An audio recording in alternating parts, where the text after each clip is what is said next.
Okay, in this video, we have Cenk, Eli Hassel, and Destiny. So I don't know Destiny all that well. I know he's a streamer, and I don't know Eli either all that much. I know he's an Orthodox Jew, I think from the UK, who facilitates these conversations. Let's see how this goes. Jesus, real quick, when we talk about like 2,000-pound bombs, we talk about like the indiscriminate bombing of like the Israeli stuff. There are so many random crazy things that are brought up here.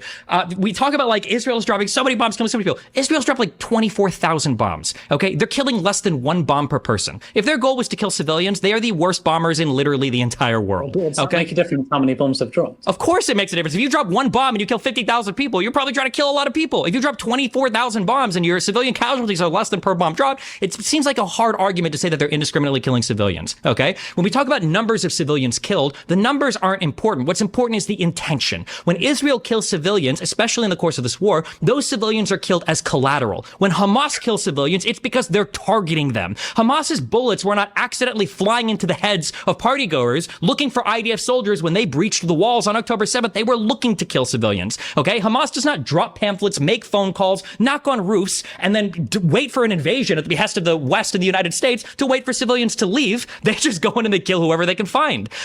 This idea also of dumb bombs, most bombs are dumb bombs. If you're not firing a guided missile, of course it's a dumb bomb. Just because it's a dumb bomb doesn't mean it's not aimed. You can aim a bomb. Just because it's dumb and it doesn't have a guidance system or any sort of secondary flight system or actual like aiming system doesn't mean that it's a dumb bomb. You drop a bomb from a plane, you know about where it's going to go. Again, if you didn't, the civilian casualty toll would probably be a lot higher. The idea they're barely aiming them does not seem to be justified at all.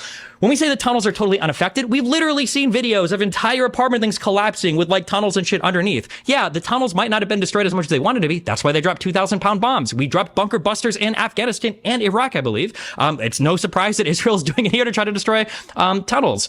Every statement that the IDF puts out as propaganda, I guess that's kind of true. This guy doesn't breathe. He has not taken one breath. He speaks faster than Ben Shapiro. Saying that they should show them capturing Hamas soldiers, but literally every single video or picture Israel puts out either ends up getting re-propagandized. Like, for instance, people say Israel said that there were 40 beheaded babies. Israel never said that. A French reporter incorrectly reported that, and everybody ran with it, and it ended up being not true. Or when you see like photos of burned babies, people are saying, oh, well, these are Photoshopped. No, they're not. There's no evidence of that. When you got the videos of them walking through that hospital and you see the tunnels and everything afterwards, they go, oh, well, actually, Israel built those tunnels, and there were just a few guns in that hospital, sitting around an MRI machine that hasn't been turned on for months. Like, even if they put out videos and images, it seems like it doesn't matter anyway. But yeah, okay, that was all the points I wanted to do. Go ahead. I do care if they die. Hamas doesn't care if they die. And Hamas is the owner of the region, and Hamas is the one conducting warfare. I don't know why we're so critical of the defending country here. When for Cenk, I think he like sort of tried running for president. It didn't really go far, but he's the Young Turks. It's a platform. I don't think he's necessarily pro-Israel, but let's hear his opinion. Hamas is the one that Hamas has popular support of the Palestinians. Hamas operates out of the Gaza Strip, and Hamas does infinite attacks against civilians. Hold on, you wanted me to answer the question. You asked me if I care that civilians are dying. I do. I think it's horrible that civilians are dying, but the responsibility there rests with Hamas. And if anything, for the Palestinians that continue to support Hamas, which unfortunately is still the majority of the Palestinians. That is a big issue, and that has to be dealt with before we ask Israel to just roll over and grant them infinite peace as a reward for the October 7th attack, and then pray that they don't attack them in the future. Even though if they did attack them in the future, people like you would still say, well, you don't have the right to do that, just like you would probably against the Saudi-led coalition going after the Houthis in Yemen, even though the Houthis in Yemen are shooting ballistic missiles into Riyadh. You're going to say the exact same thing. Well, no, there's a famine, there's a humanitarian crisis, there are too many civilians dying, like that attack. Israel is still the big guy. Israel's still the 200-pound guy against the 120-pound guy, even if they're two separate states. So no, I don't agree that giving them a separate state achieves anything for Israel. I don't even think it gives them better humanitarian standing for people internationally like you that would criticize them regardless. And I just don't see any reason. I think it's absolutely true.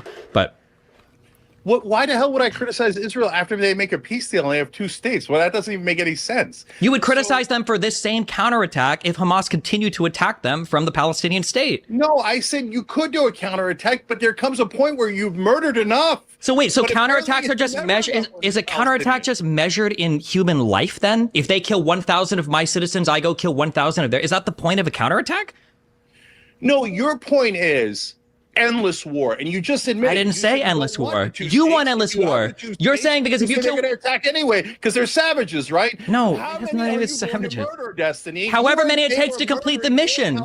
Happens to be what this guy Destiny just said. That is the Torah. The Torah's view on war, meaning if if it takes killing 3 people to stop war, to stop your own people getting killed, that's however much you're supposed to kill.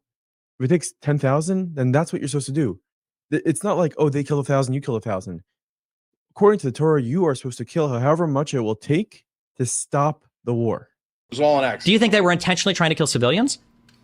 Definitely. Then why didn't they kill more? Why only 19,000? Because they're doing it in a way where they have plausible deniability.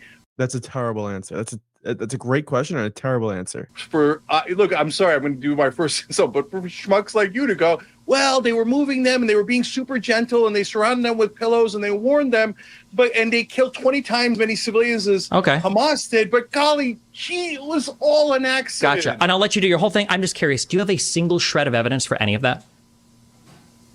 That's what I thought. Okay, you can do your whole thing, but you have no evidence. You have no evidence for the indiscriminate targeting of civilians. People are dead. Are you just going to keep repeating the number? We can count if you want. We can spend the rest of the room counting up to 90,000. Not civilians. I'm saying they're not indiscriminately targeting civilians, and if you have a single shred of them indiscriminately targeting civilians, I'd like to hear it. Civilians, yeah. So my contention is they didn't accidentally kill a disproportionate number of civilians. So you're saying your contention is they were trying their damnedest to not kill civilians. Well, but the difference is you can say that in a goofy voice, but I gave you evidence of that. Cenk, I gave you evidence of that. Cenk said you're going to respond to those points of evidence. Yeah, you can try to put my side in a funny voice. I'm not using a funny voice. I'm saying that Israel allows in humanitarian aid at Western pressure. Israel delayed the invasion to give people time to flee. Israel told everybody in northern Gaza that a military conquest was coming, and Israel does do door knocking, and Israel does call buildings. These are all very strange actions from somebody that is trying to maximize civilian casualties. Yeah, I mean, great video. He had no answers for them. I mean, that's just like that's the really important stat that was mentioned here.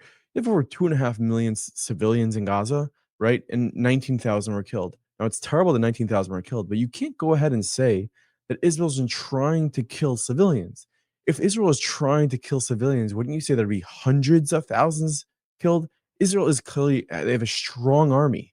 They have a tremendous presence in the region. If they wanted to just kill civilians, that death toll would be a lot higher.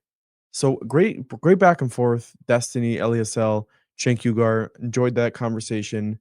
And I'll see you guys soon when I'm reacting to something else. But I would love to hear your opinion. Comment below in the comment section.